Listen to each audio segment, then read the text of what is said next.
तो ध्यान रखिएगा, पहला पॉइंट तो दिमाग में यह बैठा लो कि तीनों पोर्शन में आपकी पकड़ होनी चाहिए। आपको तीनों पोर्शन पढ़ के जाने हैं, फिजिकल केमिस्ट्री का भी, ऑर्गेनिक का भी, इनऑर्गेनिक। ठीक है, पहला पॉइंट क्लियर हो गया। अब चलो देखो दूसरे पॉइंट पे चलते हैं।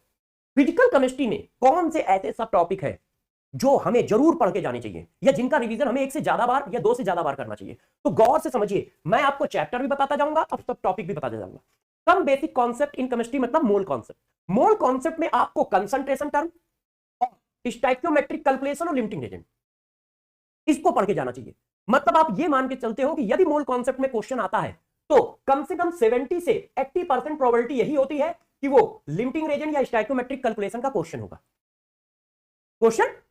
ठीक। अब देखो दूसरा chapter, structure of atom. Atomic structure में Bohr theory, hydrogen spectrum, de Broglie wavelength और क्वांटम नंबर। क्वांटम नंबर और बोहर थ्योरी दो सबसे इंपॉर्टेंट टॉपिक है। आप ये मान के चलो, यदि 5 बार क्वेश्चन आएगा तो 3 से 4 बार प्रोबेबिलिटी यही होगी कि या तो बोहर थ्योरी का क्वेश्चन होगा या क्वांटम नंबर का क्वेश्चन। तो एटॉमिक स्ट्रक्चर में ये सब मेरे दोस्त रियल टेस्ट, ध्यान रखिएगा, इंपॉर्टेंट टॉपिक बताए जा रहे हैं। इनसे क्वेश्चन आने की प्रोबेबिलिटी बहुत हाई है, या ये सब टॉपिक ऐसे हैं जहां से क्वेश्चन आएगा, आपको मिल जाएगा। और मेरी कोशिश यही है कि 20 से 23 क्वेश्चन या 20 से 25 क्वेश्चन तक इन्हीं सब टॉपिक से आ जाए। ठीक है, तो देखते जाइए। Equilibrium, chemical equilibrium, chemical equilibrium से क्वेश्चन आएगा तो बस केपी केसी का क्वेश्चन आना है। इक्विलिब्रियम कांस्टेंट निकालने का क्वेश्चन आएगा या उनके रिलेशन का क्वेश्चन आएगा। यदि आता है तो देखो इक्विलिब्रियम कांस्टेंट से रिलेटेड क्वेश्चन आने की प्रोबेबिलिटी हाई है, या फिर अपना ली चटेरियल प्रिंसिपल। अगला टॉपिक देखिए, आयनिक इक्विलिब्रियम। अब देखो यार, आयनिक इक्विलिब्रियम में क्या आएगा, बड़ा चैप्टर है, मगर आपका फोकस सिर्फ 3 जगह पे होना चाहिए। सॉल्बिलिटी प्रोडक्ट सबसे इंपॉर्टेंट है, सब टॉपिक, फिर सॉल्ट हाइड्रोलिसिस और फिर बफर। ये मान के चलो यदि आज तक 10 क्वेश्चन आए हैं तो 7 इन्हीं सब टॉपिक से आए हैं। तो आयनिक इक्विलिब्रियम में हमारी पकड़ होनी चाहिए सॉल्बिलिटी प्रोडक्ट पे, सॉल्ट हाइड्रोलिसिस पे और बफर सॉल्यूशन पे। अब बात आती है थर्मोडायनेमिक्स एंड थर्मोकेमिस्ट्री। तो यार मैं एक बात बता देता हूं, हेसिस लॉ का एक क्वेश्चन आउट है, एक क्वेश्चन इस जगह से आउट है, हेसिस लॉ का, ध्यान रखिए। मतलब आपको 4 मार्क्स अपने आप मिल जाएंगे। हीट ऑफ फॉर्मेशन या हीट ऑफ न्यूट्रलाइजेशन या हीट ऑफ रिएक्शन कुछ भी पूछेगा, मतलब थर्मोकेमिस्ट्री से एक क्वेश्चन पूछेगा और बहुत इजी पूछता है, कोई टफ क्वेश्चन नहीं होता है, सिंपल सी मैथ का टाइप का क्वेश्चन होता है। 2 इक्वेशन दी है, तीसरी इक्वेशन निकालना है ना। तो ये तो बहुत इजी होता है यार। x plus y equal to 3 दिया है, 2x plus 4y equal to 9 दिया है और 2x plus 3y equal to पूछ रहा है। ऐसा ही तो होता है थर्मोकेमिस्ट्री, और थर्मोकेमिस्ट्री में करना ही क्या होता है। तो थर्मोकेमिस्ट्री से एक क्वेश्चन आउट है। थर्मोडायनेमिक्स का क्वेश्चन टफ आएगा, मगर थर्मोकेमिस्ट्री का क्वेश्चन इजी आता है। तो थर्मोकेमिस्ट्री अच्छे से रिवाइज होनी चाहिए। थर्मोडायनेमिक्स में जो क्वेश्चन आएगा वो या तो इंटरनल एनर्जी चेंज या इंथैल्पी चेंज या गिब्स फ्री एनर्जी चेंज से आएगा। Work done du dh of isothermal and adiabatic process, उसमें से आइसोथर्मल प्रोसेस ज्यादा इंपॉर्टेंट है। तो थर्मोडायनेमिक्स में कहां पर ज्यादा फोकस रहना चाहिए, मेंस में थर्मोकेमिस्ट्री पर फोकस रहना चाहिए। थर्मोकेमिस्ट्री से एक क्वेश्चन आउट है, आएगा पेपर में। और थर्मोडायनेमिक्स में कहां पे फोकस हो, इंटरनल एनर्जी चेंज कैसे निकालते हैं, इंथैल्पी चेंज कैसे निकालोगे, और वर्क डन ऑफ आइसोथर्मल या एडियाबैटिक प्रोसेस। अब देखो यार, रिडॉक्स रिएक्शन में क्या आएगा। रिडॉक्स रिएक्शन का क्वेश्चन यदि आएगा तो बहुत सिंपल आएगा, टाइट्रेशन ऑफ KMnO4 K2Cr2O7। या तो KMnO4 की रिएक्शन पर बेस्ड क्वेश्चन होगा, या K2Cr2O7 की रिएक्शन का बेस्ड, या हाइपो सॉल्यूशन। ये हाइपो सॉल्यूशन मेंस में यहां से क्वेश्चन आने की प्रोबेबिलिटी थोड़ी लो रहती है। मतलब आप बस टाइट्रेशन के रूल ध्यान रखो, बस इतना बहुत है। सॉलिड स्टेट एक ऐसा चैप्टर है जहां से बहुत इजी क्वेश्चन आता है और तुम आराम से कर सकते हो। किस जगह से आएगा, बस तुम यूनिट सेल की इंफॉर्मेशन सारी याद रखो और आयनिक क्रिस्टल की इंफॉर्मेशन सारी याद रखो।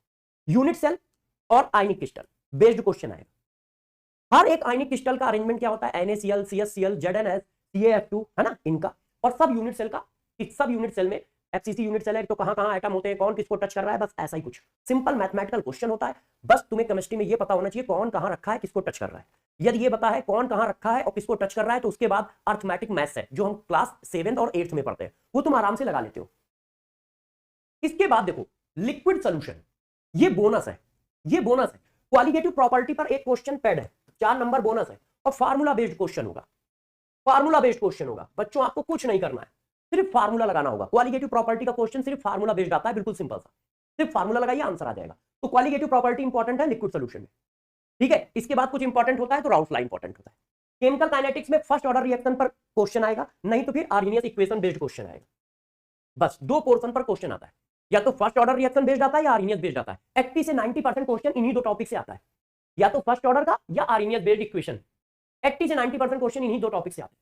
सरफेस केमिस्ट्री का क्वेश्चन भी बोनस है, सिर्फ एनसीईआरटी पढ़ने से हो जाएगा, ओनली एनसीईआरटी। और आता कहां से है?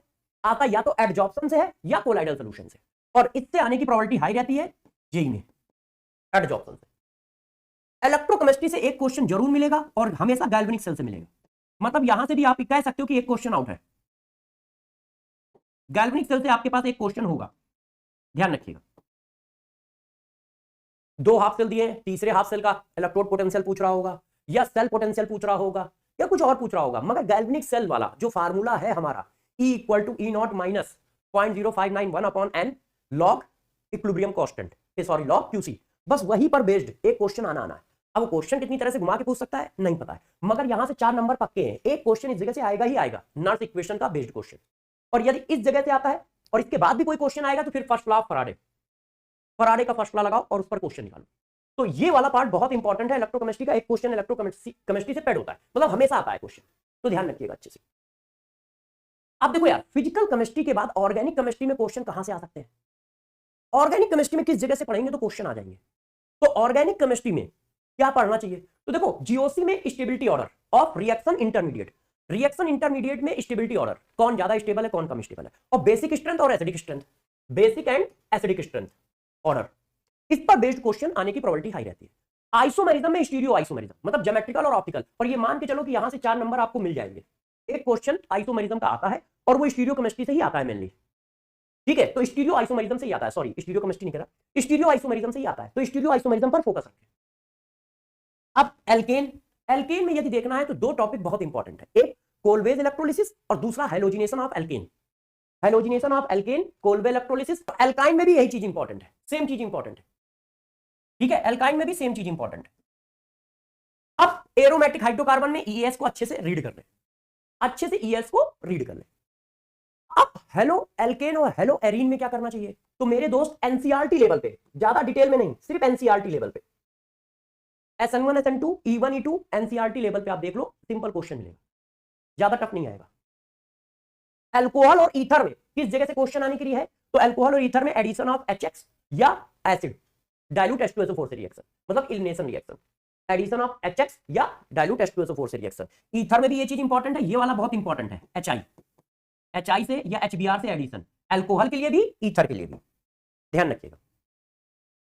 अब जरा देखो यार, कार्बोक्सिलिक एसिड और एल्डिहाइड कीटोन, एल्डिहाइड कीटोन में टेस्ट, एल्डिहाइड कीटोन के टेस्ट ध्यान रखिए, ऑक्सीडेशन और रिडक्शन वाले, टॉलरेंस रेजेंट से कौन रिएक्शन करेगा, फैलिन से कौन करेगा, ठीक है, इस तरह के क्वेश्चन, इस तरह के क्वेश्चन। कार्बोक्सिलिक एसिड में नेम रिएक्शन, कोलवे इलेक्ट्रोलिसिस, ठीक है, and heating effect of carboxylic acid, heating effect of carboxylic acid भी इंपॉर्टेंट होता है, इनको भी कर सकते हो। एमीन्स, डाइजोटाइजेशन, सैंडमेयर रिएक्शन, इनसे मतलब जितनी नेम रिएक्शन इंपॉर्टेंट है, इन सबसे क्वेश्चन आने की प्रोबेबिलिटी हाई होती है, और सिर्फ एनसीईआरटी लेवल पे ध्यान रखें। इस जगह से ये मान के चलो यार एक क्वेश्चन आएगा, इस जगह से एक क्वेश्चन आएगा आपके पास। अब जब देखो ऑर्गेनिक केमिस्ट्री के वो टॉपिक जिनसे क्वेश्चन आता ही आता है, उसमें से ये पॉलीमर है, एनसीईआरटी लेवल का क्वेश्चन पॉलीमर से आएगा ही आएगा, आप चेक करो, पॉलीमर से एक क्वेश्चन आता ही आता है हमेशा, आप चेक कर लीजिए। और एनसीईआरटी लेवल का, एनसीईआरटी लेवल का बायोमॉलिक्यूल्स, बायोमॉलिक्यूल्स में स्ट्रक्चर ऑफ कार्बोहाइड्रेट, कार्बोहाइड्रेट के स्ट्रक्चर इंपॉर्टेंट है, जैसे ग्लूकोज, फ्रक्टोज, इनके, ठीक है, और basic knowledge of amino acid and protein, amino acid जो हमारे हैं उनका बेसिक नॉलेज आपको आना चाहिए। अब जरा देखो, आपको एक क्वेश्चन यहां से भी आउट होता है, ऑर्गेनिक में नेम रिएक्शन का एक क्वेश्चन आता ही आता है, ऑर्गेनिक में कन्वर्जन से 2 या 3 क्वेश्चन आते हैं, गौर से ध्यान रखिए, 2 या 3 क्वेश्चन आपको यहां से मिल सकते हैं। कन्वर्जन, आप कन्वर्जन की प्रैक्टिस जरूर करके जाएं, कन्वर्जन बेस्ड क्वेश्चन सबसे ज्यादा पेपर में आते हैं ऑर्गेनिक में, कन्वर्जन बेस्ड क्वेश्चन कि 4-5 रिएक्शन का कॉम्बिनेशन दिया हुआ है कि इससे रिएक्शन की ये बना, फिर ये, फिर ये, फिर ये, तो कन्वर्जन रिएक्शन के 2 या 3 क्वेश्चन पेपर में आते हैं। अब बात है इनकी प्रैक्टिस कहां से करें? तो मेरे दोस्त इनकी प्रैक्टिस आप एनसीईआरटी और एनसीईआरटी एग्जाम्पलर, मेंस लेवल की बात चल रही है तो एग्जाम्पलर, एनसीईआरटी एग्जाम्पलर, एनसीईआरटी के जो आपके एक्सरसाइज के क्वेश्चन है, जो आपके सॉल्व एग्जाम्पल है, जो इंडेक्स क्वेश्चन है, और इसी तरह एग्जाम्पलर वाले कन्वर्जन के, आप ये मान के चलो वो क्वेश्चन नहीं आएंगे मगर उसी तरह के कन्वर्जन पेपर में जरूर मिलेंगे, और कन्वर्जन से 2 या 3 क्वेश्चन आते हैं, आप चेक करिएगा कि ए बी सी ये हो रहा है तो ये बताओ ए क्या होगा, ठीक है, इसमें कौन सा रेजेंट यूज किया जाएगा। तो कन्वर्जन की प्रैक्टिस करने से उस टाइप के क्वेश्चन की अप्रोच बनती है, और वो एनसीईआरटी के कन्वर्जन सबसे ज्यादा इंपॉर्टेंट है, उनको करें। ऑक्सीडाइजिंग एंड रिड्यूसिंग एजेंट से भी एक क्वेश्चन, यहां भी एक क्वेश्चन आपको आएगा 4 मार्क्स, आप और कौन से ऑक्सीडाइजिंग और रिड्यूसिंग एजेंट याद किए जाए, क्योंकि बहुत सारे होते हैं। तो एनसीईआरटी में जो दिए हुए वो, तो फिर से बता दे रहा हूं, ऑर्गेनिक में देखो क्वेश्चन कहां से आएगा ही आएगा, नॉलेज होना चाहिए ऑर्गेनिक में, एडवांस में। मेंस में जो क्वेश्चन आता है उसमें कहां से क्वेश्चन ज्यादा उठते हैं, कन्वर्जन से 1 या 2 क्वेश्चन, नेम रिएक्शन से 1 या 2 क्वेश्चन, पॉलीमर से 1 क्वेश्चन, एनवायरमेंटल से 1 क्वेश्चन, ऑक्सीडेशन रिडक्शन से 1 क्वेश्चन, ठीक है, आइसोमरिज्म से 1 क्वेश्चन। तो इसलिए ध्यान रखें कि इस तरह से कन्वर्जन। अब बात आ जाती है मेरे दोस्त इनऑर्गेनिक केमिस्ट्री। तो इनऑर्गेनिक केमिस्ट्री में आप ध्यान रखिएगा, यदि आपके पास 3 से 4 चैप्टर पे कमांड है तो 80% क्वेश्चन वहीं से आते हैं, 80% क्वेश्चन वहीं से आते हैं। कहां से? पहला periodic classification, chemical bonding, P block और कोऑर्डिनेशन केमिस्ट्री। यदि ये 4 चैप्टर पर आपका कमांड है तो 80% क्वेश्चन तो यहीं से आ जाता है, 80% क्वेश्चन यहीं से आता है। Periodic classification, chemical bonding, P block और कोऑर्डिनेशन केमिस्ट्री। यदि ये 4 चैप्टर किसी बच्चे ने अच्छे से कर रखे हैं तो तुम ध्यान रखना, यदि 10 क्वेश्चन आ रहे हैं तो 7 से 8 क्वेश्चन इसी के होंगे, 6 से 7 क्वेश्चन इसी के होंगे, विद गारंटी है। पीरियोडिक क्लासिफिकेशन और केमिकल बॉन्डिंग, ये 2 ऐसे चैप्टर है कि जनरली हर बच्चे को आते हैं, क्योंकि इनसे बहुत इजी क्वेश्चन आता है, कोई टफ क्वेश्चन नहीं आता है। और वो क्वेश्चन इतना इजी होता है कि स्कूलों में भी पढ़ा दिया जाता है, इसलिए इन पर दिन और रात एक करने की जरूरत नहीं है। इन पर जो क्वेश्चन आते हैं फिक्स है, हाइब्रिडाइजेशन पूछेगा, शेप पूछेगा, ज्योमेट्री पूछेगी, इसी तरह की चीजें पूछी जाएंगी। और इसमें भी वही बेसिक प्रॉपर्टी है 4-5, उन्हीं पर बेस्ड क्वेश्चन आता है। तो इन पर आप क्वेश्चन करना जानते हो, जहां तक मुझे लगता है, तो पढ़ के जाइएगा। मगर ये इसके क्वेश्चन तुम कर लेते हो, निकाल लेते हो। तुम्हारा फोकस पी ब्लॉक पे होना चाहिए, क्योंकि पी ब्लॉक के क्वेश्चन तुम नहीं निकाल पाते हो। क्या होना चाहिए? सभी ऑक्सो एसिड के स्ट्रक्चर, फास्फोरस के ऑक्सो एसिड, सल्फर के ऑक्सो एसिड, नाइट्रोजन के ऑक्सो एसिड, इनके सबके स्ट्रक्चर, हाइड्रोजन के ऑक्सो एसिड, इनके स्ट्रक्चर, ऑक्साइड का नेचर, है ना, ऑक्साइड के बारे में, एम्फोटेरिक ऑक्साइड कौन है, बेसिक ऑक्साइड कौन है, एसिडिक ऑक्साइड कौन है, उनकी डिटेल, कौन से ऑक्साइड है पैरामैग्नेटिक है, कौन से ऑक्साइड डायमैग्नेटिक है, कौन से ऑक्साइड किस तरह का नेचर रखते हैं। Physical property of hydride of P block, group number 15, group number 16 के जो हाइड्राइड है उनकी फिजिकल प्रॉपर्टी भी बहुत इंपॉर्टेंट है, उनसे भी क्वेश्चन आते हैं। सिलिकेट्स, सिलिकॉन, एनसीईआरटी लेवल का बिल्कुल बेसिक क्वेश्चन आएगा। इलेक्ट्रोड्स ऑफ कार्बन, फास्फोरस और सल्फर के इलेक्ट्रोड्स में भी क्वेश्चन आते हैं। कार्बन में ग्रेफाइट डायमंड है, ठीक है, फास्फोरस में आपके पास रेड फास्फोरस, ब्लैक फास्फोरस और व्हाइट फास्फोरस है, तो इन पर भी क्वेश्चन रहते हैं। डी एंड एफ ब्लॉक में क्या करना है? डी ब्लॉक की फिजिकल प्रॉपर्टी ज्यादा इंपॉर्टेंट है, डी ब्लॉक की फिजिकल प्रॉपर्टी पर क्वेश्चन होता है। और मेरे दोस्त एफ ब्लॉक पर जो क्वेश्चन आता है वो बोनस क्वेश्चन होता है, बहुत छोटी छोटी चीजें उसमें पूछता है और 1 से 1.5 पेज पढ़ना पड़ता है। आप यदि एनसीईआरटी भी पढ़ोगे तो 2-2.5 पेज में पूरा एफ ब्लॉक खत्म है। हाँ, मगर एफ ब्लॉक से क्वेश्चन आने की प्रोबेबिलिटी 50-50 रहती है, आ भी सकता है, नहीं भी आ सकता, तो ध्यान रखिएगा। अब बात आती है मेटलर्जी। मेटलर्जी में एलिंगम डायग्राम बहुत इंपॉर्टेंट है, और मेटलर्जी ऑफ आयरन और कॉपर, क्लोज फ्लोटेशन प्रोसेस। तो मेटलर्जी में एलिंगम डायग्राम पे क्वेश्चन आ सकता है, मेटलर्जी ऑफ कॉपर पर क्वेश्चन आ सकता है, मेटलर्जी ऑफ आयरन पे क्वेश्चन आ सकता है। कोऑर्डिनेशन केमिस्ट्री से एक क्वेश्चन आउट है, जैसे ये देखो कहां से क्वेश्चन आउट होता है, केमिकल बॉन्डिंग और पीरियोडिक टेबल मिला के 2 क्वेश्चन आएंगे पेपर में, मिनिमम 2 से 3 क्वेश्चन आएंगे। कहां से? केमिकल बॉन्डिंग और पीरियोडिक क्लासिफिकेशन से। और मेरे दोस्त आपको बताऊं, आराम से बच्चों तुम 2 क्वेश्चन 3 क्वेश्चन कर ले जाओगे, क्योंकि ये इजी होता है, इसका क्वेश्चन इजी आता है। तो यहां से आप आराम से क्वेश्चन कर लोगे, इसको तुम थोड़ा फोकस करके पढ़ लो, ठीक है। और इसका क्वेश्चन भी आउट होता है, मतलब वो हमेशा 2 ही जगह से क्वेश्चन पूछता है, या तो उसकी ज्योमेट्री या उसकी शेप या हाइब्रिडाइजेशन या मैग्नेटिक नेचर या फिर स्टीरियो आइसोमरिज्म। स्टीरियो आइसोमरिज्म का मतलब ज्योमेट्रिकल एंड ऑप्टिकल।